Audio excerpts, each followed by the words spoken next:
का एक में वो कर्तव्य है। तो ऐसे ही हमारे सुपर हीरो एमसीएल के रचनाकार, सलाहकार और शिल्पकार डॉक्टर श्याम गुलाब सर को मैं बोलूंगी कि वो हमें नेचर को और अच्छे तरीके से समझाए। धन्यवाद। दोस्तों नमस्कार, मैं डॉक्टर श्याम गुलाब फिर से एक बार आपका इस ट्रेनिंग सेशन में स्वागत करता हूं। मैं आशा करता हूं कि आप सभी लोग स्वस्थ हैं और आप अपने साथ अपने परिवार का, यानी घर का परिवार और एमसीएल परिवार दोनों का ख्याल रख रहे हैं। मैं ये भी उम्मीद करता हूं कि आप सभी लोग 1 घंटा बहुत अच्छी एक्सरसाइज कर रहे हो, अपने हार्ट, अपने लंग को मजबूत कर रहे हो और अपनी इम्यूनिटी को बढ़ा रहे हो। तो चलिए शुरुआत करते हैं आज के टॉपिक से। दोस्तों, हमने देखा कि हमारे भारत में भौगोलिक परिस्थिति में कितनी सारी विविधता है। जैसे हमारे संस्कृति में है, वैसे हमारी भौगोलिक परिस्थिति में भी विविधता है। पूरी दुनिया में आप कहीं भी जाइए, कैसी भी क्लाइमेटिक कंडीशन, कैसी भी जमीन, कैसा भी हवामान अगर आपको चाहिए, तो हर तरह का वो क्लाइमेटिक कंडीशन, हर तरह की वो भौगोलिक परिस्थिति आज हमारे भारत में है। अगर मैं भारत के जमीन की बात करूं तो 91% हमारे पास जमीन है और 9% जमीन के ऊपर हमारा पानी, चाहे वो नदियां हो, तालाब हो, इस तरह बहता है। पूरे जमीन की अगर बात करें तो ऑलमोस्ट 30% हमारे इस जमीन के ऊपर है पहाड़, पर्वत। 43% हमारे इस जमीन के ऊपर है मैदान, प्लेन जिसे कहते हैं, जिसके ऊपर एग्रीकल्चर इंडस्ट्रीज हम लोग करते हैं, और 27% है पठार। तो दोस्तों, आज हम लोग देखने वाले हैं, पढ़ने वाले हैं, थोड़ा सा सीखने वाले हैं इस पहाड़ों के, पर्वतों के बारे में। दोस्तों, इसको लेके हमारा देश बहुत ही समृद्ध है। 30% एरिया हमारे देश का आज इस पहाड़ या पर्वतों के अंदर है। इस पर्वतों को और पहाड़ों को हम लोग कैसे डिफाइन करते हैं? तो कोई भी जमीन का टुकड़ा अगर थोड़ा सा ऊपर आए तो उसे हम कह सकते हैं पर्वत। लेकिन हम आम बोली भाषा में 2 शब्दों का इस्तेमाल करते हैं, एक तो पहाड़ और दूसरे पर्वत। तो क्या फर्क है दोनों में? तो दोस्तों, वैसे जियोलॉजिकल और स्ट्रक्चरली कोई ज्यादा फर्क नहीं है। उनमें सिर्फ फर्क है तो है ऊंचाई का। इनफैक्ट ऐसे दुनिया में कोई ऐसा फिक्स्ड, ऐसा कोई क्लासिफिकेशन नहीं कि किसे पहाड़ बोलना चाहिए और किसे पर्वत। लेकिन आमतौर पर पूरी दुनिया में जो एक्सेप्टेड है वो ये है कि 300 मीटर तक, 1000 फुट तक अगर कोई ऊंचाई है तो उसे हम पहाड़ कहेंगे, और 1000 फुट के ऊपर, 300 मीटर के ऊपर अगर कोई ऊंचाई है तो उसे हम पर्वत कहते हैं। और दूसरा और एक थोड़ा सा छोटा सा डिफरेंस दोनों में यह है कि जो पर्वत होते हैं उनके जो बाजू के साइड्स होते हैं वो बहुत तीव्र होते हैं, स्टीप होते हैं, जहां के पहाड़ियों पर वो जो साइड्स होते हैं वो बहुत ही धीमे होते हैं, आप चल के आसानी से ऊपर जा सकते हो। दोस्तों, अब ये पहाड़, ये पर्वत कैसे तैयार होते हैं, तो ये समझने के लिए हमें पृथ्वी के अंदर जाना पड़ेगा। जैसे आप देख रहे हैं कि पृथ्वी के अंदर ये 3 अलग अलग लेयर्स है। सबसे ऊपर जो पृथ्वी का लेयर है उसे कहते हैं क्रस्ट, दूसरा जो लेयर है उसे कहते हैं मेंटल, और तीसरा जो अंदर का भाग है उसे कहते हैं कोर। तो इन 3 अलग अलग चीजों से पृथ्वी बनी है। दोस्तों, ये जो क्रस्ट है, ये क्रस्ट यानी पृथ्वी के ऊपर, सरफेस के ऊपर लगभग 100 किलोमीटर तक है। यानी हम देखते हैं कि 71% हमारी इस पृथ्वी के ऊपर पानी है और 29% जमीन है। लेकिन ये पानी, ये जमीन, ये दोनों के बीच में क्रस्ट है। कितना है? 100 किलोमीटर। सबसे ऊंचा पहाड़ कितना है? सबसे ऊंचा पर्वत कितना किलोमीटर है? तो वो है 8.8 किलोमीटर। सबसे गहरा अगर समुद्र कुछ है तो वो है 11 किलोमीटर। लेकिन इन दोनों के बीच में जो बना है, जो पहला बाहर का जो लेयर है पृथ्वी की, उसे कहते हैं क्रस्ट, जो लगभग पूरे दुनिया में, पूरे पृथ्वी के ऊपर 100 किलोमीटर तक है। दूसरा जो मेंटल है, उसकी जो थिकनेस है वो 2800 किलोमीटर है, और नीचे जो कोर जो होता है वो लगभग 3500 किलोमीटर है।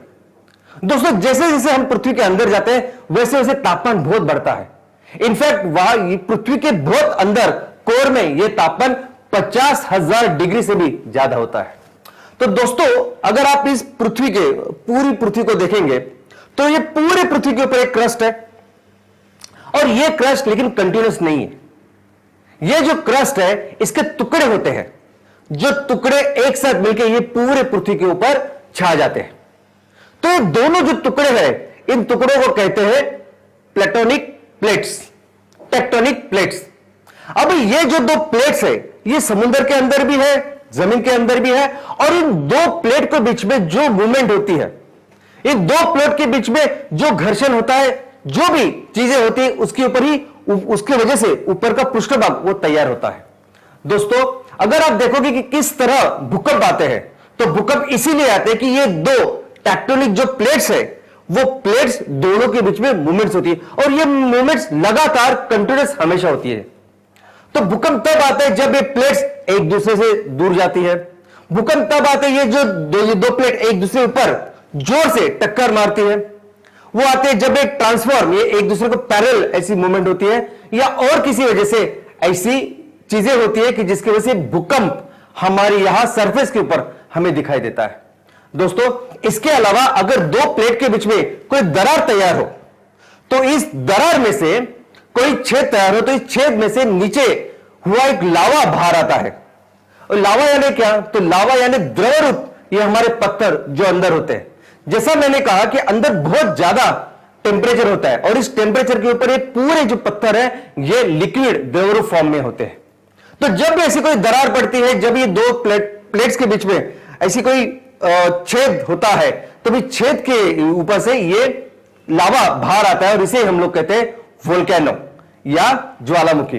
तो दोस्तों, दुनिया में आप देख सकते हैं कि दुनिया में ऐसे सभी जो प्रदेश जहां दो प्लेट्स साथ साथ में है, ये सभी प्रदेश वहां के भूकंप, या ये सभी प्रदेश वहां का जो ज्वालामुखी, उसी लिए जाने जाते हैं। इनफैक्ट अगर देशों की बात करें, तो देशों में कई ऐसे इलाके हैं कि जहां बार बार ये भूकंप और ज्वालामुखी आते हैं, और इसका कारण यही है कि ये देश, ये प्रदेश, ये इलाके ऐसी जगह पे है कि जहां ये दो प्लेट्स आपस में एक दूसरे के साथ जुड़े हुए हैं, और वहां मूवमेंट्स हो रहे हैं। दोस्तों, अगर मैं भारत की बात करूं, तो ऐसे दो प्लेट्स, ऐसी रेखा हमारे भारत में भी है। आप देख सकते हैं कि हमारे भारत में भी ऐसी एक रेखा है कि जिसमें दो टेक्टोनिक प्लेट्स आपस में उनकी एक लाइन है, या उनकी मूवमेंट्स होती रहती है। और ये प्लेट के अनुसार ही हमारे देश में भी सिस्मिक मैप, यानी अर्थक्वेक का या वोल्केनो का मैप ऐसा तैयार किया है। तो हमारे देश में कुछ ऐसे प्रदेश है कि जहां ये अर्थक्वेक, ये भूकंप या ज्वालामुखी होने की संभावना होती है। अगर आप देखोगे तो हमारे वो प्रदेश थोड़ा सा गुजरात में भी है, थोड़ा सा वो जैसा आप देख सकते हैं कि हिमालय के बेस पे है, और नॉर्थ ईस्ट में ज्यादा है। भुज में जब भूकंप आया था, तो भुज का वो जो प्रदेश है, ये ऐसे ही दो प्लेट के ऊपर बसा हुआ है। दोस्तों, अभी यही स्थिति है, यही परिस्थिति, और यही वो जानकारी है कि जिसकी वजह से फिर ये पर्वत, ये पहाड़ तैयार होती है। कैसे तैयार होते हैं पहाड़? तो दोस्तों, ये दो प्लेट की वजह से तैयार होते हैं पहाड़। चलिए देखते हैं। सबसे पहले फोल्ड माउंटेन्स है, सबसे पहले जो प्रकार है। अभी फोल्ड माउंटेन्स है क्या? तो अभी जो दो टेक्टोनिक प्लेट्स जब आपस में एक दूसरे की तरफ आते हैं, तो एक प्लेट एक नीचे जाता है और एक प्लेट ऊपर आता है। यह जो ऊपर आने वाला प्लेट है, यह बनता है पहाड़। और दुनिया के सबसे जो ऊंचे पहाड़ आज की तारीख में है, वो सभी पहाड़ ये इस फोल्ड माउंटेन की वजह से है। दोस्तों, हमारे देश में भी जो हिमालय, ये इतना बड़ा पर्वत है, ये भी एक फोल्ड माउंटेन ही है। दूसरा है ब्लॉक माउंटेन। ब्लॉक माउंटेन यानी क्या? तो दो प्रदेश में दो अलग अलग जो लैंड पीसेस है, उसमें से एक बीच वाला जो प्रदेश है, भूखंड है, वो इसे ऊपर आता है। तो आजू बाजू की जो जमीन है, वो एक ही लेवल पे रहती है, और बीच वाली जो जमीन है, वो इस टेक्टोनिक मूवमेंट के कारण ऊपर आती है और पहाड़ बन जाता है। दोस्तों, हमारे देश में मध्य भारत में सातपुड़ा और विंध्य, ये जो पर्वत श्रृंखला है, ये इस तरह तैयार हुई है। लेकिन जरूरी नहीं कि ये दो जमीन के बीच में जो पहाड़ी है, ये ऊपर ही आए।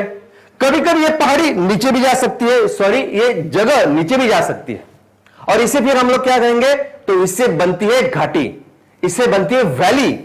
यानी आजू बाजू की जो जमीन है वो वैसी है, लेकिन बीच वाली जो जमीन वो नीचे आई, तो क्या बनेगा? तो बनेगी नदी। इस वैली में बहती है नदियां, और ऐसी हमारे यहां, हमारे देश में भी ऐसी नदियां हैं कि जो इस तरह से बनी हुई है। मध्य भारत की नर्मदा और तापी ऐसी बड़ी नदियां ऐसी वजह से बनी हुई है। दोस्तों, तीसरा जो अलग प्रकार है जिसका नाम है रेलिक्ट माउंटेन्स। दोस्तों, कुछ पर्वत श्रृंखला बहुत पुराने हैं और लेकिन हजारों सालों के बाद वो सभी जो पर्वत श्रृंखला है वो घिस घिस के या क्लाइमेटिक कंडीशन की वजह से वो अभी प्लेन बन चुके हैं, मैदान बन चुके हैं। लेकिन कभी कभी क्या होता है कि कुछ उस पूरे पर्वत श्रृंखला में कुछ कुछ पर्वत ऐसे होते हैं जो पर्वत वैसे ही रहते, वो बहुत सख्त होते हैं और वो इतने जल्दी इतने घिस नहीं जाते। तो ऐसे पर्वत जो स्ट्रांग है इसलिए इतने सालों बाद भी खड़े हैं, ऐसे भी पर्वतों को हम लोग कहते हैं रेलिक्ट पर्वत। दोस्तों, हमारे देश में अरावली और नीलगिरी ये दो इस तरह के पर्वत है जो रेलिक्ट जो इस कारण बने हैं। मैं आपको बता दूं कि दुनिया में भारत में सबसे पुराने अगर कोई पर्वत श्रृंखला है तो वह है अरावली।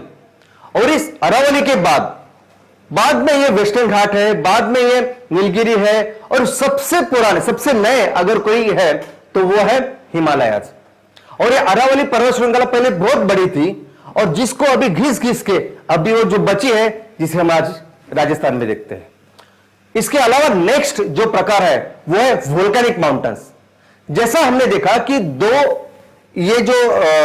दो टेक्टोनिक प्लेट्स है, ये जब घिस जाते तो अंदर से लावा आता है बाहर।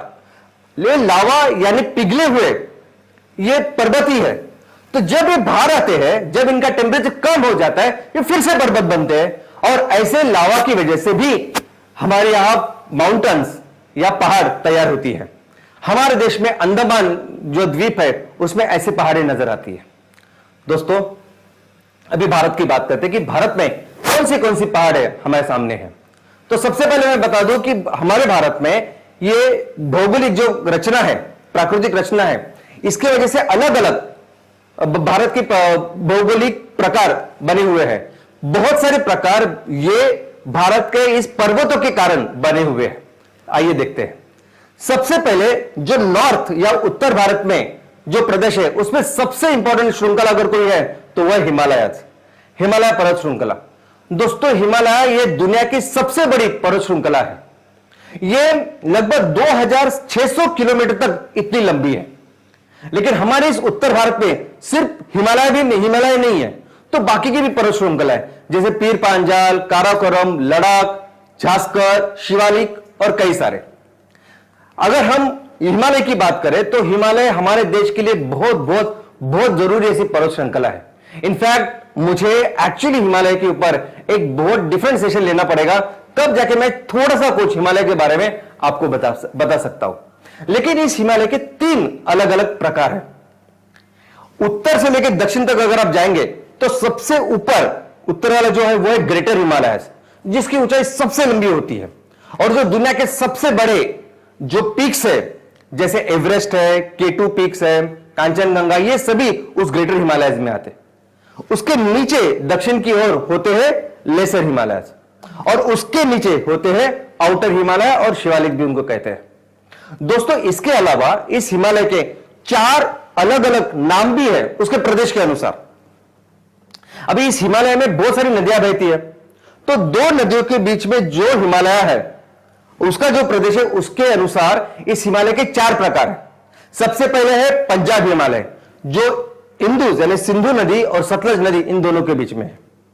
दूसरा है कुमाऊन हिमालय, जो सतलज नदी और काली नदी इन दोनों के बीच में है।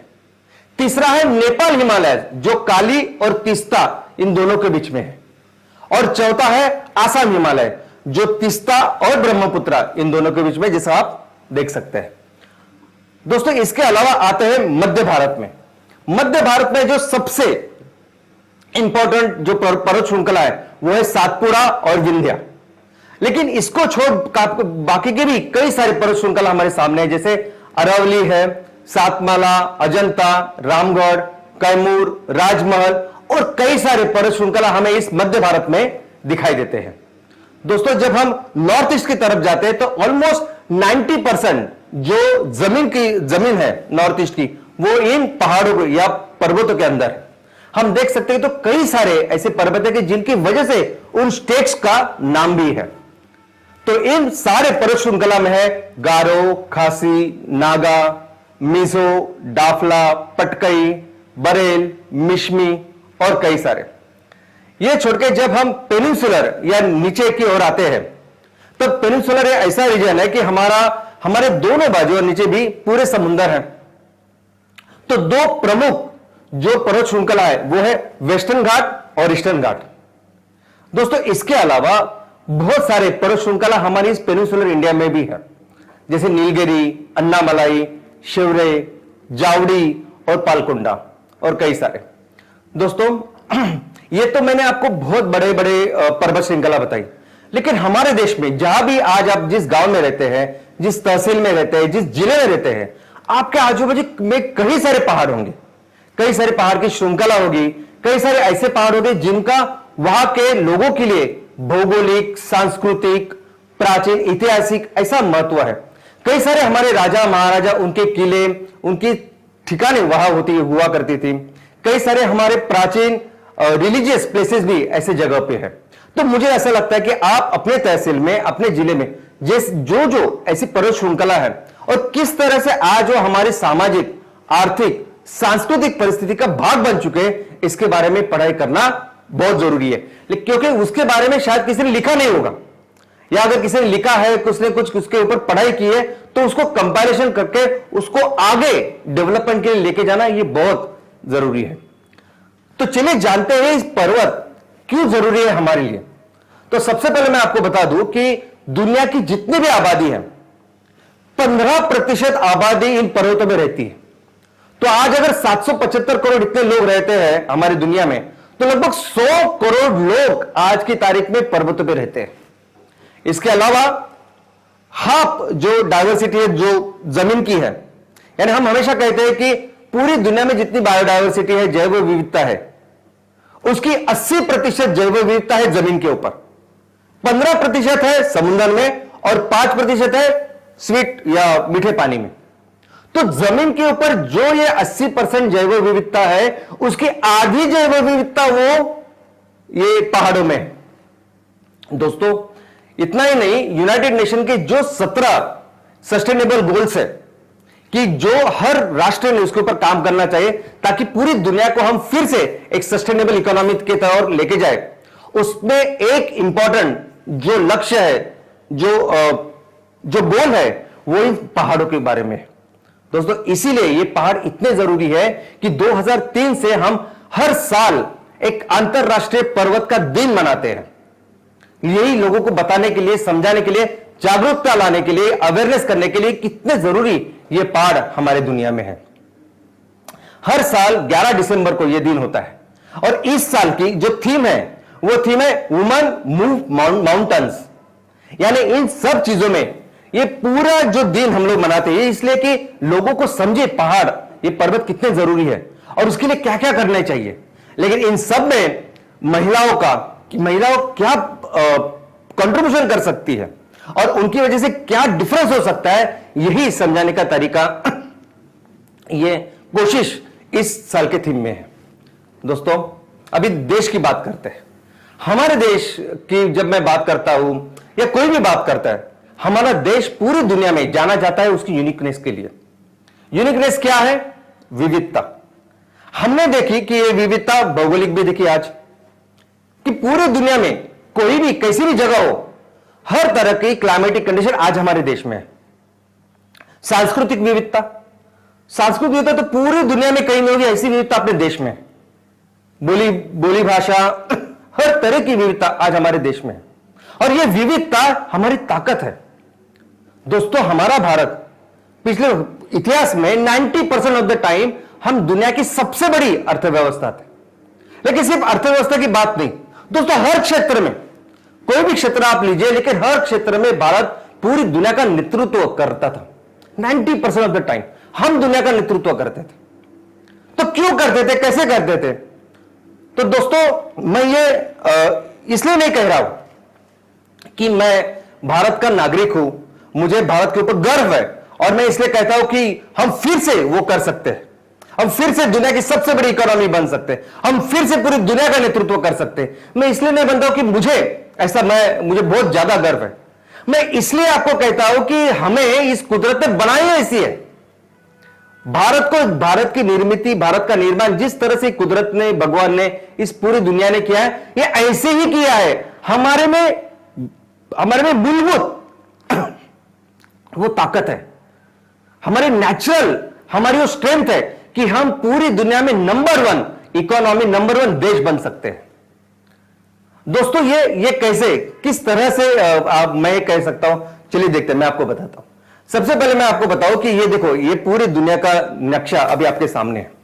ओके, अभी ये दुनिया का नक्शा में, नक्शे में अगर आप देखेंगे कि जहां भारत है, जिस अक्षांश में भारत है, उस अक्षांश में अगर आप देखोगे तो बाकी के देश देखो आपको, राइट साइड में कौन कौन से देश है? सऊदी अरेबिया है, अफ्रीका के इतने सारे देश है, वहां मेक्सिको और अमेरिका का नीचे पार्ट है, और यहां इस साइड देखोगे तो क्या आपको नजर आएगा? चाइना नजर आएगा, और वो सब पार्ट। तो हमारी जो लंबाई है, हमारा जो प्रदेश है, उसी सेम अक्षांश में रहने वाले जो भी देश है, क्या वो उतने ही आबाद है जितने हम लोग हैं? क्या वो लोग जो है, वो लोगों में इतनी अच्छी एग्रो क्लाइमेटिक कंडीशंस है कि लोग अच्छी तरह से वहां रह सकते हैं, ज्यादा से ज्यादा अच्छी खेती हो सकती है? नहीं हो सकती।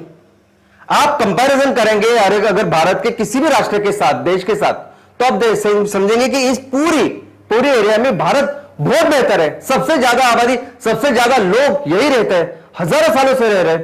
क्यों ऐसे? दोस्तों ये देखिए, चाइना भारत से 3 गुना बड़ा है, 3 गुना। लेकिन इसमें क्या फर्क है तो मैं बताता हूं। तो देखिए, भारत की जो जमीन है वो है 328.7 मिलियन हेक्टर। अगर मिलियन स्क्वायर किलोमीटर में डाले तो 3.28 मिलियन स्क्वायर किलोमीटर ऐसे कहते हैं।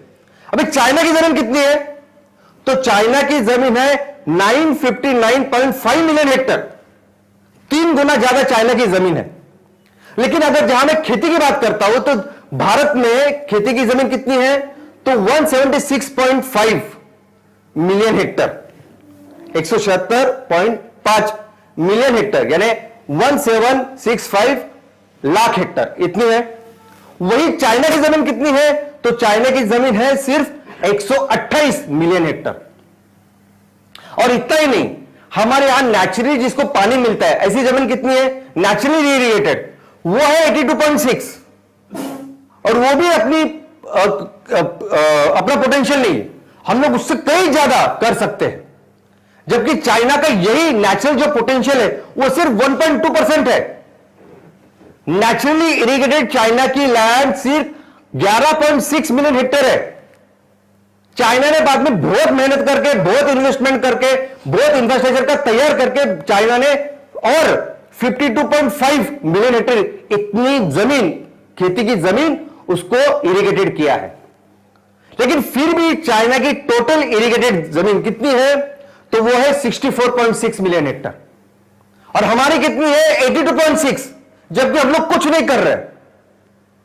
चाइना ने 80% जमीन, 80 से 85% जमीन चाइना ने बहुत मेहनत करके इरिगेटेड की है, और हम लोग कुछ ना करके भी चाइना से ज्यादा 82.6 मिलियन हेक्टर इतनी जमीन हमारे पास है।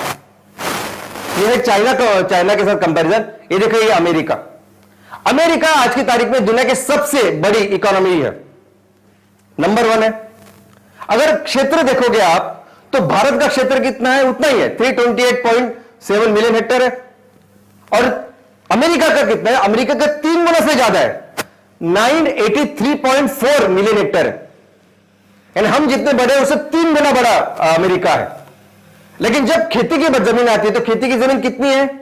तो खेती की जमीन हमारे पास है 176.5 मिलियन हेक्टर, और वही अमेरिका की जमीन कितनी है? अमेरिका की जमीन 168.1 इतनी ही है, हमसे कम।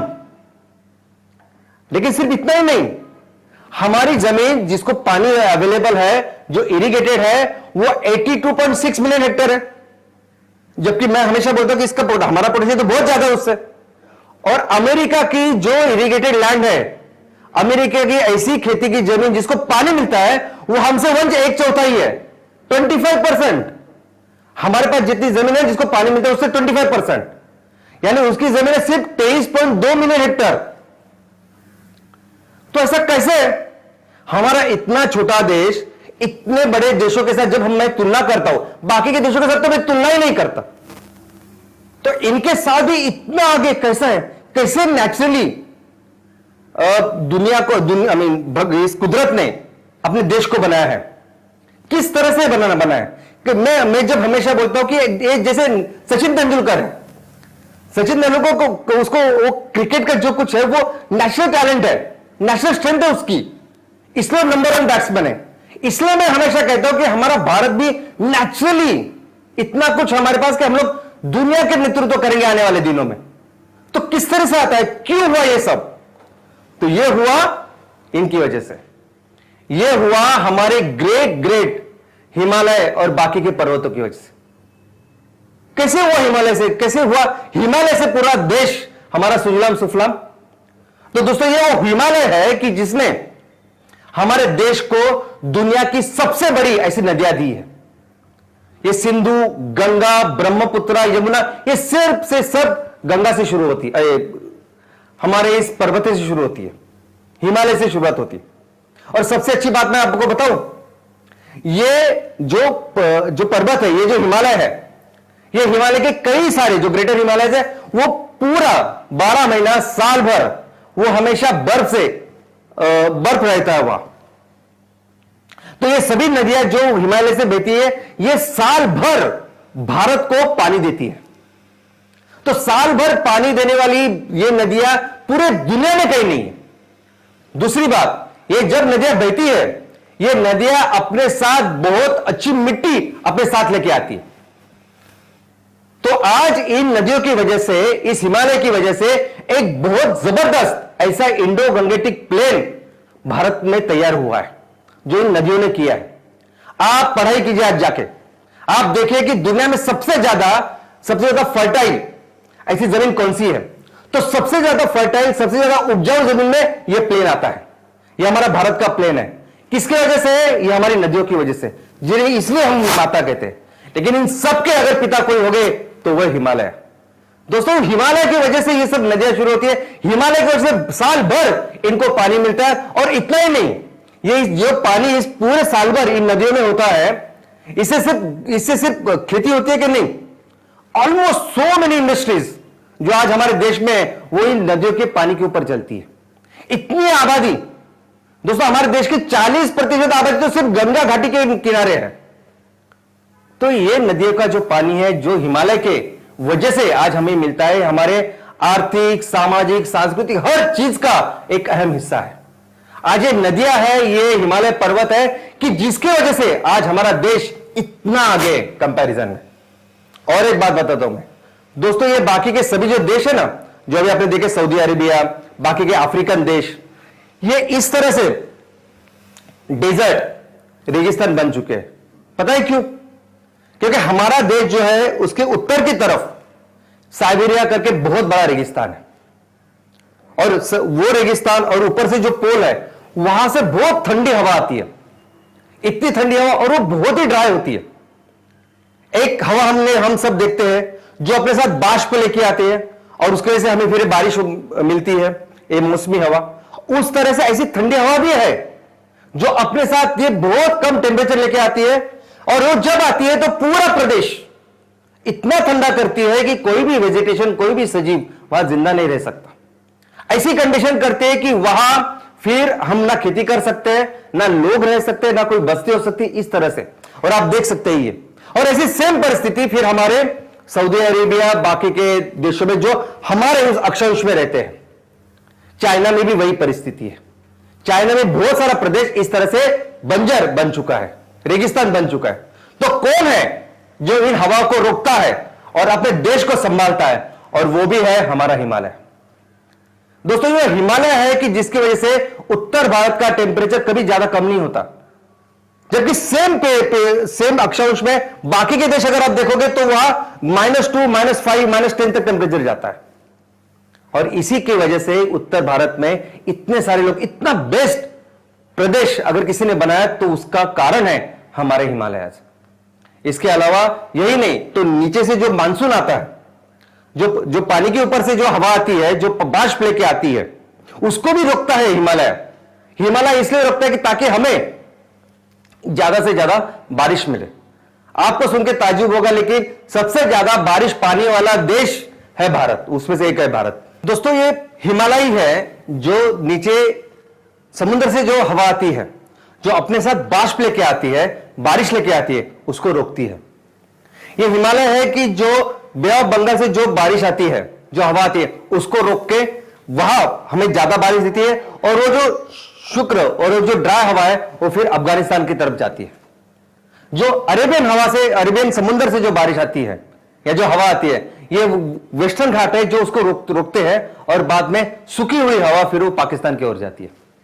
दोस्तों, इतना ही नहीं, अगर आप देखोगे तो हमारे देश में भी जहां जहां पर्वत है, वहां एक जगह से पर्वत जिसको जब हवा को फेस करते हैं वहां बहुत ज्यादा बारिश होती है, और जब वो बारिश निकल जाती है तो उसके दूसरे साइड आप देखोगे तो ज्यादा बारिश नहीं होती, क्योंकि हवा जो होती है उसमें बाष्प बहुत कम हो जाता है।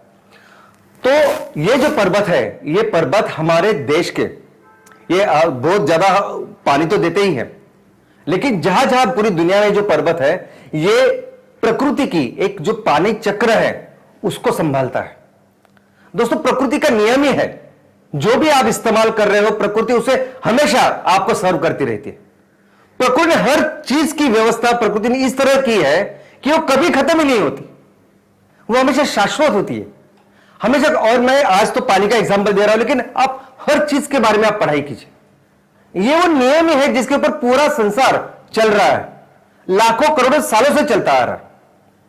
तो अगर मैं पानी चक्र की बात करूं तो हम लोग देख सकते हैं कि ये पूरे जो समुद्र में पानी है उसकी भाप हो जाती है, वो ऊपर आते हैं, पहाड़ उसको रोकते हैं, वर्षा होती है, और वो वर्षा होने के बाद वही पानी फिर से नदियों के जाके समुद्र से मिलता है, और फिर से वो बाष्प होके फिर हमें अवेलेबल होता है यूटिलाइज करने के लिए, इस्तेमाल करने के लिए। दोस्तों, इसके अलावा ये जो बायोडायवर्सिटी है जो मैक्सिमम इन पहाड़ों के ऊपर है, ये बायोडायवर्सिटी है इन जंगलों में। तो इसीलिए आप देखोगे कि इस पहाड़ों में, इस पर्वतों में बहुत सारे जंगल्स हैं। जितने जंगल, जितने फॉरेस्ट आप देखोगे तो मैक्सिमम इन पहाड़ों के ऊपर है, इन पर्वतों के ऊपर है। और हर तरह के सजीव, चाहे वो वनस्पति हो चाहे वो प्राणी हो, आपको नजर आएंगे इन जंगलों में।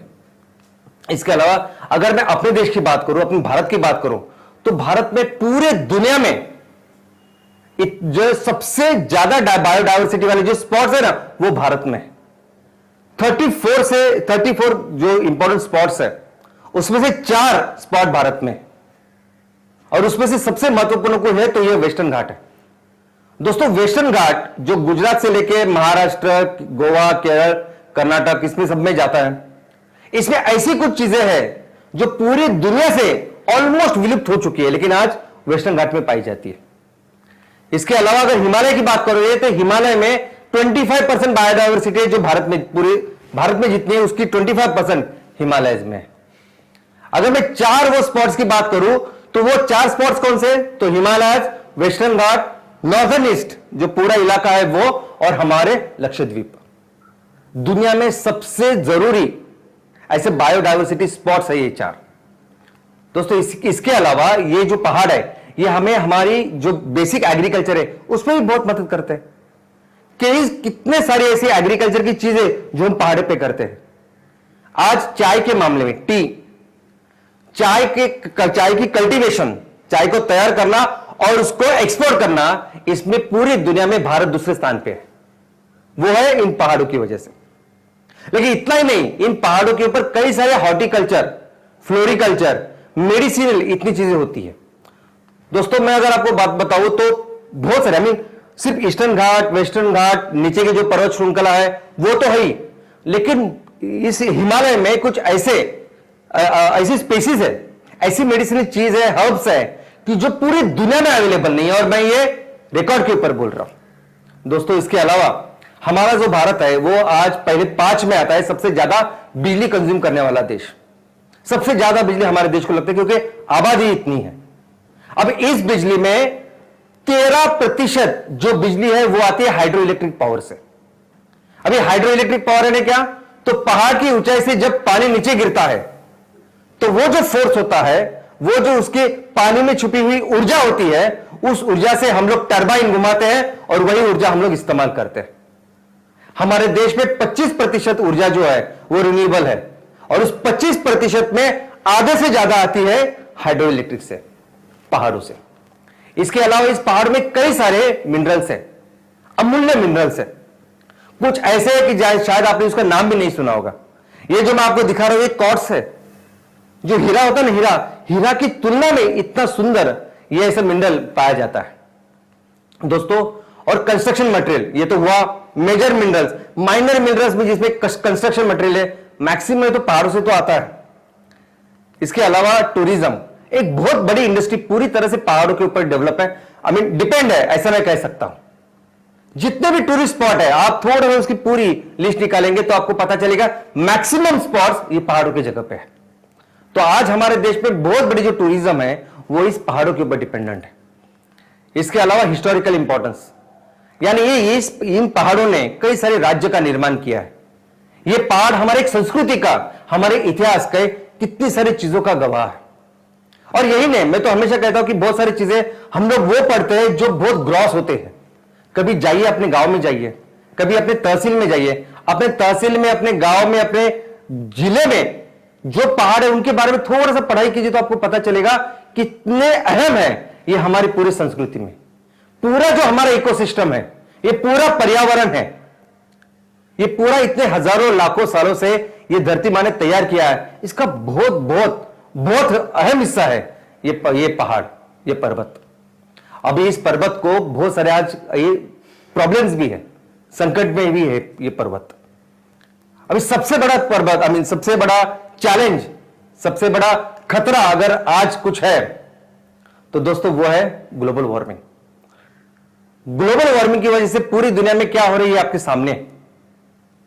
लेकिन ये चीज जिसको सबसे ज्यादा तकलीफ हो रही है, सबसे ज्यादा परिणाम उसके ऊपर हो रहा है, तो वो है ये पर्वत।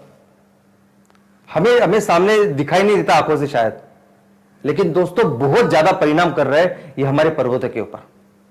सोचिए ये हमारे हिमालयस, सोचिए वो हिमालयस कि जिनके वजह से ये नदी निकली, जिनकी वजह से ये 12 महीने पानी की वजह से आज इतनी सुजलाम सुफलाम भारत का निर्माण हमने हजारों सालों तक किया। अगर ये नदियां लुप्त हो गई, अगर इस हिमालय पे जो ये पहाड़ है, जो बर्फ के पहाड़ है, अगर ये चले गए तो क्या होगा दोस्तों। सबसे ज्यादा परिणाम ग्लोबल वार्मिंग का आज इस पहाड़ों के ऊपर हो रहा है। और हमने क्या, ये इस ग्लोबल वार्मिंग की वजह से ये पूरी बायोडायवर्सिटी है, ये पूरा इकोनॉमी का जो संतुलन है वो भी बिगड़ चुका है। और इसके वजह से बहुत सारे परिणाम होते हैं, लेकिन एक परिणाम मैं आपको बताना चाहता हूं, वो ये है दोस्तों, ये जो आबादी है, ये जो लोग हैं, ये हजारों सालों से आज इस पर्वतों के ऊपर, इस पहाड़ों के ऊपर रहते आए हैं। वो आदिवासी है, बाकी के लोग हैं, और इनकी अपनी एक व्यवस्था है, उनका एक अपना इकोसिस्टम है। वो उनकी अपनी एक आर्थिक, सामाजिक, एक पूरी तरह से इक्विलिब्रियम उन्होंने तैयार किया है इन पहाड़ों के साथ। लेकिन आज क्या किया है कि आज एक ग्लोबल वार्मिंग की वजह से और हमारे कुछ इकोनॉमिक एक्टिविटी की वजह से ये पूरी जो उनकी व्यवस्था है इतनी सालों से बनी हुई है, ये पूरी हमने बर्बाद करके रखी है। दोस्तों ये लोग जो आज इस पहाड़ों के ऊपर रह रहे, ये लोग जो पर्वतों के ऊपर रह रहे, दोस्तों ये प्रोटेक्टर है इन पहाड़ों के, इन पर्वतों के। लेकिन आज अगर आप देखोगे तो ये इनकी बेसिक जो चीजें हैं वो भी आज अवेलेबल नहीं है। इनफैक्ट ये ग्लोबल वार्मिंग की वजह से जो सबसे ज्यादा डेलिकेट जो सेक्शन है समाज का वो ये है। सबसे ज्यादा तकलीफ अगर किसी को हुई तो इनको हुई है, क्योंकि डायरेक्टली नेचर, इकोसिस्टम, पर्यावरण इनके साथ जुड़े हुए हैं, जो हम जैसे नहीं है, डायरेक्ट। और जब उन इकोसिस्टम को, पर्यावरण को जो जिसको हमने पूरी तरह से खराब करके रखा है, सबसे ज्यादा तकलीफ में रहने वाले आज ये लोग हैं। आप देखिए तो बेसिक एमिनिटीज आज इनको नहीं मिल रही है। पानी, यानी बारिश के बाद 2 महीने के बाद इनका पानी खत्म हो जाता है। मैं हमेशा, मैंने कई सारे किलों को देखा है। मैं हमेशा महाराष्ट्र में एक रायगढ़ है जहां छत्रपति शिवाजी महाराज के किलों पे जाता हूं। तब 500 साल पहले वहां कितने लोग रहेंगे, उनको कितना पानी लगेगा, उसकी पूरी व्यवस्था वहां तब की उन्होंने। और अभी इतने सालों बाद जब इतने साइंस, टेक्नोलॉजी सब कुछ आज हमारे सामने है, लेकिन ये लोग जो आज पहाड़ों की रक्षा करते हैं, पहाड़ों में रहते हैं, 2 महीने के बाद इनका पानी चला जाता है और सिर्फ पानी के लिए वो क्या क्या करते हैं शायद आप पढ़ोगे तो आपको पता चलेगा। ऐसी परिस्थिति आज इनकी है। इलेक्ट्रिसिटी, आज बिजली की इतनी आदत है कि अगर 1 घंटा 2 घंटा बिजली ना रहे तो हम लोग रह नहीं सकते। इनके घरों में आज तक बिजली नहीं है। फ्यूल, कोई सी तरह की ऊर्जा इनके पास नहीं है, कुछ कोई भी कुकिंग फ्यूल ये सब बातें करते हैं ना हम लोग, कुछ नहीं है। 100% डिपेंडेंट है वो आज भी इस हमारे जंगल पे, वो जो पहाड़ के ऊपर जो पेड़ होते हैं उनके ऊपर। क्या क्या करते हैं कि क्या उनका ऑक्यूपेशन है? तो एग्रीकल्चर। एग्रीकल्चर हमारा सबका बेसिक है, लेकिन इस एग्रीकल्चर में भी जिस तरह का एग्रीकल्चर ये कर रहे हैं वो बहुत ही पारंपरिक, बहुत ही पुराना है, जिसे कहते हैं शिफ्टिंग कल्टीवेशन, झूम कल्टीवेशन। ये लोग जो पहाड़ पे रहते हैं वो कैसे करते हैं मैं आपको बताता हूं।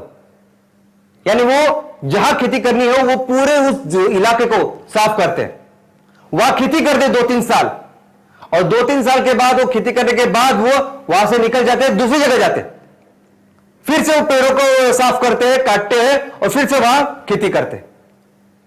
और ये मैक्सिमम जो खेती है ना जो कर रहे हैं वो सिर्फ खुद के खाने के लिए करते हैं, बेचने के लिए अगर नहीं। आप कभी जाएंगे तो आपको पता चलेगा। तो इस तरह के कंडीशन में वो आज है। आज ऐसी कंडीशन है कि ये जो लोग हैं, इनके लोगों को ना एम्प्लॉयमेंट है, ना कुछ कमाने का कोई साधन है, ना रोजी रोटी का कोई साधन है। ऐसी कंडीशन में ये लोग आज रह रहे हैं और इसी का फायदा उठाते कोई लोग, जो समाज के दुश्मन, ऐसे लोग जो फिर इनके लोगों के थ्रू फिर चोरी करते हैं, इन लोगों के थ्रू स्मगलिंग करते हैं। क्योंकि ये पहाड़, ये पर्वत बहुत रीच है मिनरल्स में, जैसे हमने देखा स्पीसीज में। और यहां एक्चुअली कोई भी चीज अगर आपको चाहिए होगी इन जंगलों में, इन पहाड़ों पे, तो ये जो लोग जो रहते हैं वहां वही कर सकते हैं। आप नहीं कर सकते, आप मैं नहीं कर सकता, और कोई भी दूसरा बाहर का आदमी भी नहीं कर सकता। तो इनका ही फायदा लेके, इनका मजदूरी का फायदा उठा के आज वो ऐसी सब चीजें कर रहे हैं। दोस्तों, इलीगल एक्टिविटीज कितनी होती है।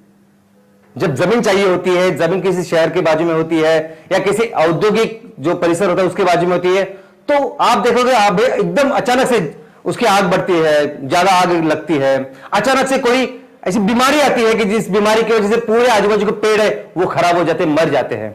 ऐसे इलीगल काम लोग करते हैं। माइनिंग के बारे में तो मैं क्या बताऊं। यानी लोग, ये आदमी को, मनुष्य को सिर्फ पता चले कि मुझे अंदर कुछ तो मिल रहा है और उससे मुझे 2 पैसे मिलेंगे, तो ये पूरी जिंदगी, ये पूरा बर्बाद कर देगा, उसको बाहर निकालेगा और बेचेगा। और ऐसे बहुत काम आज की तारीख में हम इन पहाड़ों के साथ, पर्वतों के साथ कर रहे हैं। कंस्ट्रक्शन, ये इतने भी शहर है हमारे आजू बाजू है, उतने लोगों के रहने के लिए कंस्ट्रक्शन मटेरियल लगता है, घरें लगती है। तो जो भी कंस्ट्रक्शन मटेरियल लगता है ना, वो आजू बाजू के पहाड़ों से आता है। ये मुंबई, दिल्ली, बैंगलोर, कलकत्ता, ये जो बड़ी शहर है, और इससे जो दूसरी शहर है, आप देखेंगे कि शहरों को लग के अगर कोई पहाड़ है तो कितने सारे पहाड़ आज की तारीख में साफ हो चुके हैं, क्योंकि आदमी, मनुष्य उसको काट के अपने घर तैयार कर रहा है।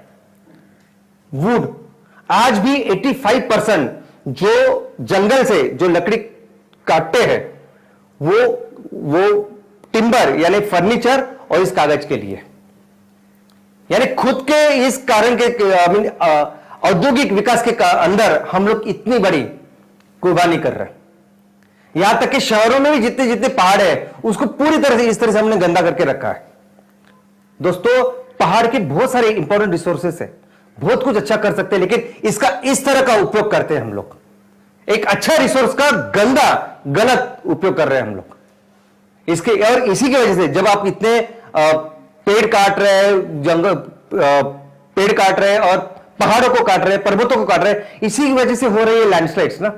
कितनी ज्यादा हो रही है लैंडस्लाइड पिछले 5 सालों में, 10 सालों में अगर आप देखो तो बहुत बढ़ चुके। तो अगर इसमें कोई पर्वत गिरते तो उसे कहते हैं लैंडस्लाइड, और अगर बर्फीले पहाड़ है और बर्फ गिरती है तो उसे कहते हैं एवलांच। दोस्तों, और इसकी वजह से पूरा सिस्टम, जो ऐसा सिस्टम, गवर्नमेंट का सिस्टम जो जिसने विकास काम करने चाहिए, वो सब ऐसे कामों में फिर जुट जाता है और हमारी इंपॉर्टेंट रिसोर्सेज वो उसमें चले जाते हैं। दोस्तों, टूरिज्म, ठीक है, टूरिज्म की वजह से, इस पर्यटन की वजह से इकोनॉमिक थोड़ी सी बेहतर हुई है वो उन इलाकों की, शहरों की। लेकिन कचरा, आज हिमालय में कितना प्लास्टिक हुआ है, कितना कचरा हुआ है, और सिर्फ हिमालय नहीं, कहीं भी जाइए आप, जहां जहां टूरिज्म बढ़ा है वहां मनुष्य ने वहां इतना सारा कचरा किया है। एक बहुत बड़ी समस्या आज इस कचरे की वजह से है, और इस कचरे की वजह से क्या होता है एनवायरनमेंट में, ये फिर से बताने की मुझे शायद जरूरत नहीं आपको। और इस पूरी चीजों की वजह से ये पूरा पर्यावरण का संतुलन है, इसको बर्बाद करके रखा हमने। तो क्या सोल्यूशन है दोस्तों, क्या करना चाहिए? तो मैं एक बात बताता हूं आपको कि जब से हम लोग आजाद हुए हैं, ये आजादी के बाद से चाहे वो केंद्र सरकार हो, बाकी के राज्य सरकार हो, सभी सरकारें इन पहाड़ी इलाकों के लिए कुछ ना कुछ कर रहे हैं। कोई स्कीम होती है, कोई योजना होती है, क्योंकि ये बहुत इंपॉर्टेंट, ये तो सभी जानते हैं। इनफैक्ट वन ऑफ द सबसे ज्यादा ट्राइबल्स आदिवासी हमारे एरिया भारत में है। एक हमारी परंपरा है, संस्कृति है, कल्चर है। तो तब से कुछ ना कुछ योजना है। अभी ये आपने देखा हिल एरिया डेवलपमेंट प्रोग्राम कितने सालों से चलता आ रहा है, 1974-78 से ये अभी तक चालू है। अभी कुछ 4 साल के पहले ये सिक्योर हिमालय प्रोजेक्ट ये शुरू हुआ है। 4 राज्यों में ये प्रोजेक्ट चल रहा है कि हिमालय के काम करें। उसके अलावा वेस्टर्न घाट डेवलपमेंट प्रोग्राम करके एक प्रोग्राम है, वो भी बहुत बड़ा ambitious with world bank, United nation सबसे जुड़ा हुआ एक कार्यक्रम है। उसके अलावा कितने सारे मेरे पास शायद इतना समय नहीं है कि मैं आपको हर योजना के बारे में बताऊं, हर स्कीम के बारे में बताऊं, हर उस चीज के बारे में बताऊं जो इस पहाड़ों के लिए, पर्वतों के लिए कई सारे सरकारें कर रही है। लेकिन दोस्तों इतना ही नहीं कि सिर्फ सरकारें कर रही है, कई सारे प्राइवेट मूवमेंट्स, कई सारे लोगों के आंदोलन इसके लिए चले। अब ये जो सिर्फ हिमालय मूवमेंट है, आंदोलन है, इसके अलावा कई सारे आंदोलन, सिर्फ हिमालय की बात नहीं, हर वेस्टर्न घाटी की बात करें, ईस्टर्न घाटी की बात करें, नीलगिरी की बात करिए, आप हर जगह पे कुछ ना कुछ लोग हैं जो केयर करते हैं, जिनको समझते हैं कि कितनी बर्बादी ये हम पर्वतों की और ये पहाड़ों की कर रहे हैं, और इसके लिए जुट रहे हैं और अपने अपने तरीके से काम कर रहे हैं दोस्तों। और ये आज की नहीं, ये बहुत पहले से, जैसे मैं कहता हूं कि बहुत सारी स्कीम्स आजादी के बाद से, वैसे लोगों का इन्वॉल्वमेंट, लोग जो इसके लिए काम कर रहे हैं, वो भी तब से बहुत सालों से हम लोग ये काम कर रहे हैं। और इतना ही नहीं कि लोग सिर्फ काम कर रहे हैं, कोई सभी लोग मिलकर काम कर रहे हैं, कुछ लोग अपने वैयक्तिक इंडिविजुअल लेवल पे भी काम कर रहे हैं। हमने देखा कि कैसे अफरोज शाह, एक आदमी निकला कि मुझे उस बीच के ऊपर, वो जो किनारे के ऊपर जो कचरा है वो साफ करना है, एक आदमी ने शुरुआत की और वो आंदोलन बन गया। वैसे एक अफरोज शाह इस हिमालय के लिए भी काम कर रहा है, जिसका नाम है प्रदीप सांगवान। उसको भी ये बिल्कुल सहन नहीं हुआ कि इतनी खराबी हम लोग कर रहे हैं। 2014 से ये आदमी जा रहा है और पहाड़ों में जितना कचरा है जो है वो साफ कर रहा है। एक अच्छी बात यह है कि आज में वो एक फाउंडेशन बन चुका है, कई सारे लोग उसके साथ जुड़ गए ये अच्छा काम करने के लिए। लेकिन दोस्तों अगर इसका रिजल्ट अगर आप देखोगे, यानी हम आजाद हुए तब से लेके गवर्नमेंट कर रही है, हम कर रहे हैं, कुछ प्रोजेक्ट्स है जो वर्ल्ड बैंक कर रही है, कई सारे ऐसे प्रोजेक्ट है जो प्राइवेट कंपनियां सीएसआर के फंड के थ्रू भी कर रहे हैं। अगर आप पढ़ाई करेंगे तो आपको पता चलेगा, सही सब लोग काम कर रहे हैं इसके ऊपर। लेकिन शायद वो जो एफर्ट्स है वो बहुत कम है, क्योंकि उसका जो रिजल्ट होना चाहिए वो बिल्कुल सेटिस्फैक्टरी नहीं है। आज जिस तरीके से इसकी हानि हो रही है, डिस्ट्रक्शन हो रही है, बर्बादी हो रही है, ये बिल्कुल हम लोग सहन ही नहीं कर सकते। ये पूरी जो चीजें चल रही है, ये पूरे जो सोल्यूशन, समाधान करने की कोशिशें चल रही है, ये बिल्कुल कोशिशें हमें उस समाधान की ओर लेके नहीं जा रही है। तो इसके बारे में एमसीएल की एक सोच है। एमसीएल सोचती है कि क्या सोल्यूशन इसका होना चाहिए। तो एमसीएल यह सोचती है कि दोस्तों इसमें सबसे इंपॉर्टेंट कुछ है रोल किसी का, तो वो है वहां पे रहने वाले लोगों का। दोस्तों ये जो लोग हैं जो बाहर पे रहते हैं ना, ये डॉक्टर है इस चीज के, ये सैकड़ों सालों से रह रहे हैं इधर। हमें कितने भी लगे, आपको मुझे कितना भी लगे कि मैं जाऊं और बाहर के बाजू के इलाके में उस पहाड़ी में जाकर उसको साफ करूं, लेकिन ये लोग ऐसे कि उनकी पूरी व्यवस्था इनसे जुड़ी हुई है। कोई भी स्पेसीज, कोई भी वनस्पति, कुछ भी अगर कुछ खराब है तो उनको समझ में आता है, उसको कैसे करे वो उसमें उनके समझ में आता है, और वो एक्चुअली बहुत अच्छे तरीके से इन सब चीज का ख्याल रख सकते हैं।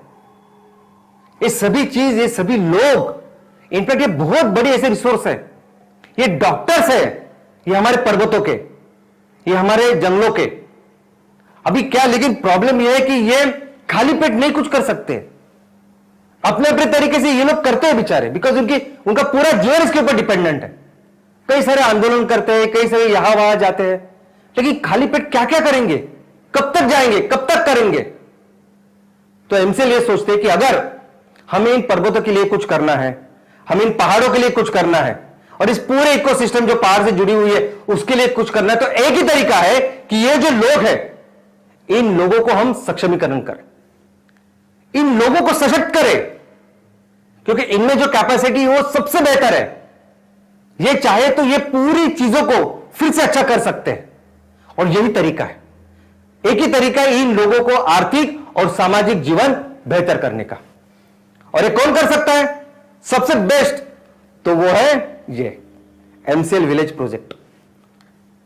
दोस्तों, एमसीएल विलेज प्रोजेक्ट हर कोई बस्ती, हर कोई गांव, हर कोई कहीं भी कोई भी लोग अगर रहते हैं तो वो कुछ किसी न किसी गांव में है, कोई भी कस्बा किसी न किसी गांव में है। क्या आप देखते कभी इलेक्शन होता है, इलेक्शन में कभी भी ऐसा आपने गांव देखा है, कभी ऐसा कस्बा देखा है जो छूट गया है इस इलेक्शन से? नहीं, प्रॉपरली सबका सेंसस होकर सभी प्रॉपर नोट उस सेंसस में है, कोई भी लोग रहते हैं। तो आज कहीं भी ये काम कर रहे हैं, कहीं भी लोग रह रहे हैं, तो आज वो किसी न किसी गांव में है, किसी न किसी ग्राम पंचायत में। तो अगर ग्राम पंचायत के स्तर पे हम लोग खड़े रहे, ग्राम पंचायत स्तर के हम लोग, अभी एमसीएल के बारे में भी हम बात करते हैं, एमसीएल का क्या उद्देश्य है? तो ज्यादा से ज्यादा बेहतर बिजनेस करना और लोगों को ज्यादा से ज्यादा अपॉर्चुनिटी देना। तो इस एमवीपी के जरिए हम लोग अपने लोगों का जो है आर्थिक विकास अच्छी तरीके से कर सकते हैं। सबसे इंपॉर्टेंट, सबसे क्रुशियल प्रोजेक्ट है ये एमसीएल विलेज प्रोजेक्ट, क्योंकि एमसीएल विलेज प्रोजेक्ट क्या करेगा, वहां रहने वाला, वहां का जो उद्योजक है वो ये सोचेगा कि वहां जो रहने वाले हमारे जो लोग हैं जो आज पहाड़ों में रहते हैं, क्या बेस्ट कर सकते हैं, वहां के क्या रिसोर्सेस है, और ऐसी कौन सी चीज मैं हम लोग तैयार कर सकते हैं जिसको हम मार्केट में बेच सकते हैं। आज कितने सारे सेक्टर्स है। आज अब मैं सिर्फ बायोमास की बात करूं जिससे हम लोग फ्यूल बना रहे हैं, तो बायोमास तो कहीं भी आ सकता है। अगर मैं ऑर्गेनिक फूड प्रोडक्ट्स की बात करूं तो दोस्तों कई सारे, मैं आपको बोलता हूं, कई सारे ऐसे वनौषधि है या वन में मिलने वाले जो सुपर फूड है जो पत्ता भी नहीं है। अगर केमिकल, अगर आप लैब में जाओगे और उसकी टेस्टिंग करोगे ना, तो बहुत सुपर फूड है वो, कोई जरूरत नहीं हो केमिकल्स की टैबलेट्स लेने की, लेकिन नहीं सिस्टमैटिकली करता ना कोई। तो अगर हम वहां खड़े रहे ग्राम पंचायत में और बोले कि ये चीजों को हम लोग इस तरह से करके लोगों को एक अच्छा सोल्यूशन दे सकते हैं केमिकल फ्री, तो एक बहुत बेहतर चीज हम लोगों को दे सकते हैं। और तीसरा है एमसीएल इको फ्रेंडली प्रोडक्ट्स। कई सारे ऐसी चीजें हैं जो हम लोग बना सकते हैं और इस पेट्रोकेमिकल की चीजों को हम लोग रिप्लेस कर सकते हैं। अभी कुछ चीजें तो ऐसी है कि जिसमें ये पहाड़ पे रहने वाले लोग खुद ज्यादा सक्षम है, ट्रेंड है अच्छी तरह से। उसमें एक अच्छी चीज है वो पशुपालन। बहुत सारे लोग कितने दिन से पशुपालन कर रहे हैं, तो पशुपालन की भी अगर हम बात करें तो कौन सी पशुपालन कर सकते हैं, क्या कर सकते हैं कि इनका जो प्रोडक्ट है वो हम लोग 100% लेके बेहतर उसको बेच सकते हैं, अच्छे पैसे हम लोगों को दे सकते हैं। इन पहाड़ों के ऊपर बांबू हो सकता है, और कितने सारे हॉर्टिकल्चर प्रोडक्ट्स है, कितने सारे मेडिसिनल प्रोडक्ट्स है, ऐसे कॉस्मेटिक प्रोडक्ट्स है। तो ये सब चीजें लेके कौन सी ऐसी चीजें हैं जो मार्केट में हम लोग बेच सकते हैं और एक कच्चा इनकम इनको दे सकते हैं, ये काम कर सकती है एमवीपी दोस्तों। और इसके अलावा सब ये जो समाज है, ये जो कम्युनिटी है, इसका रोल भी बहुत इंपॉर्टेंट है, क्योंकि कई सारे सवाल, कई सारे चैलेंजेस ऐसे हैं कि जो बिना लोगों के पार्टिसिपेशन के होंगे ही नहीं। अभी हमने देखा कि टूरिज्म बढ़ गई है, लोगों के पास पैसे आए, लेकिन फिर भी कई सारे ऐसे समस्या है जो पैसे से नहीं सहल होगी। लोग जाने चाहिए वहां। ये जो कचरा है, ये जो प्रदूषण, ये सब हो रहा है, लोग जब तक नहीं जाएंगे तब तक ये नहीं बंद होगा। लोग जब तक नहीं जाएंगे तब तक नहीं ये पूरी जो हम लोग पेड़ काट रहे हैं, डिफोरेस्टेशन हो रहा है, ये नहीं बंद होगा। और इसीलिए जरूरी है एमपीओ, इसलिए जरूरी है एमसीएल प्रोड्यूसर ऑर्गेनाइजेशन, एक कम्युनिटी बनाना जो कम्युनिटी अपने इस पहाड़ों के लिए, लोगों के लिए खड़ी हो। और दोस्तों, जहां तक ग्लोबल वार्मिंग की बात है, अरे ग्लोबल वार्मिंग के लिए ही तो एमसीएल का जन्म हुआ है। एमसीएल की शुरुआत ही हुई है इसलिए कि हमें दुनिया को इस ग्लोबल वार्मिंग से बचाना है। और एमसीएल ऐसी कोई दूसरी कंपनी नहीं कि जिसने पहले सेक्टर सोचा कि इस सेक्टर में फिर हम लोग बिजनेस करेंगे, धंधा करें, ऐसा नहीं। एमसीएल का मकसद यह है कि पूरी दुनिया को ग्लोबल वार्मिंग से बचाना, और इसके लिए जो भी चेक करना पड़े, जो भी करना है, जो भी बिजनेस है, जो कुछ है, वो हम लोग करेंगे। तो ग्लोबल वार्मिंग हमारा सबसे इंपॉर्टेंट ऐसा ध्येय है, और इसके लिए मुझे पता है कि जिस तरह से अभी हम लोग काम कर रहे हैं, बहुत जल्दी हम पूरी दुनिया को इस ग्लोबल वार्मिंग से बचाएंगे। दोस्तों, और जहां तक इस पर्वतों की बात है, तो आपने देखा कि इस पर्वतों ने किस तरह से हजारों सालों से हमें समृद्ध किया है। ये जो सुजलाम सुफलाम भारत की हम लोग बात कर रहे हैं, उसके सबसे अगर कोई शिल्पकार है तो सच में ये पर्वत है। और अगर हजारों सालों तक उन्होंने हमें पाला है, हमें इतना बड़ा अच्छा जीवन दिया है, तो मुझे लगता है कि आज ऐसे समय में जब उनके ऊपर कोई संकट है, तो हमारा फर्ज बनता है कि हम लोग मिले और मिलके हमारे पहाड़ों का, हमारे पर्वत के लिए काम करें। Thank you.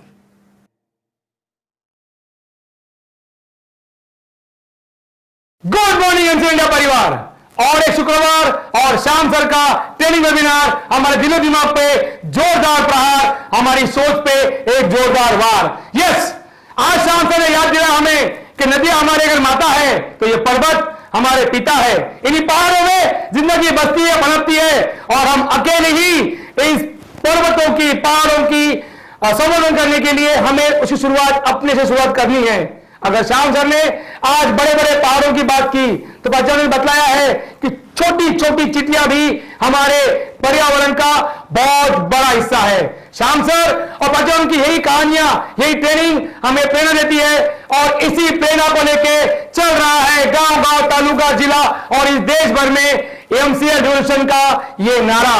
Thank you very much all MCL, MVP owners, channel partners, BDS, senior BDS, MPO, MBS, senior prime BDS and entire MCL India family।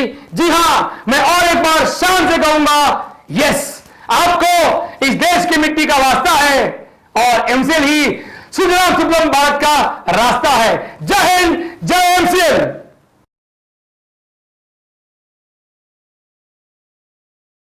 Thank you very much doctor Shyam sir, and thank you very much Prachi madam. आज जो विषय आपने लिया है, एक छोटा, एक सूक्ष्म जीव भी कितना प्रकृति के लिए महत्वपूर्ण होता है, इससे हमें पता चलता है। धन्यवाद प्राची मैडम, फिर एक बार हमें ऐसी ही इंस्पायरिंग स्टोरी बताने के लिए। Thank you very much doctor लवेश sir, and thank you very much Shyam sir. फिर एक बार हमें हमारे भारत के बसी हुई जो जमीन है और हमारे पर्वत, जिसके बारे में आज श्याम सर ने बताया कि वो कैसे हमारे प्रकृति का अहम हिस्सा है, और इस पर बसने वाले लोग, इस पर बसने वाली सारी बायोडाइवर्सिटी, इस पर बसने वाले सारे जीव जंतु कैसे हमारे लिए इतने महत्वपूर्ण है, और आने वाले दिनों में हमें इनका ख्याल रखना है, ताकि अगर हमें आगे बढ़ना है, अगर हमें इस पूरी सृष्टि को अगर बचाना है, तो इन्हें बचाना हमारा पहला और सबसे महत्वपूर्ण धर्म है। तो दोस्तों, हम आगे बढ़ते हैं और यही प्रतिज्ञा करते हैं कि आने वाले दिनों में हम किसी भी प्रकार का, प्रकृति का कोई नुकसान नहीं होने देंगे। फिर एक बार हमें चार्ज करने के लिए, हमें हमारी जिम्मेदारी का एहसास दिलाने के लिए मैं आप लोगों का और श्याम सर का धन्यवाद अदा करता हूं, और फिर एक बार मैं धन्यवाद अदा करता हूं आप सभी लोगों का, सारे एमपीओ, सारे एमवीपी, सारे चैनल पार्टनर, सारे बीडीएस, प्राइम बीडीएस और पूरी एमसीएल टीम, जिन्होंने इस एमसीएल के वेबिनार को अटेंड किया। धन्यवाद। और इसी के साथ मैं मंगेश शेलार, आपका होस्ट, यह घोषणा करता हूं कि आज का यह वेबिनार यही समाप्त हुआ। धन्यवाद।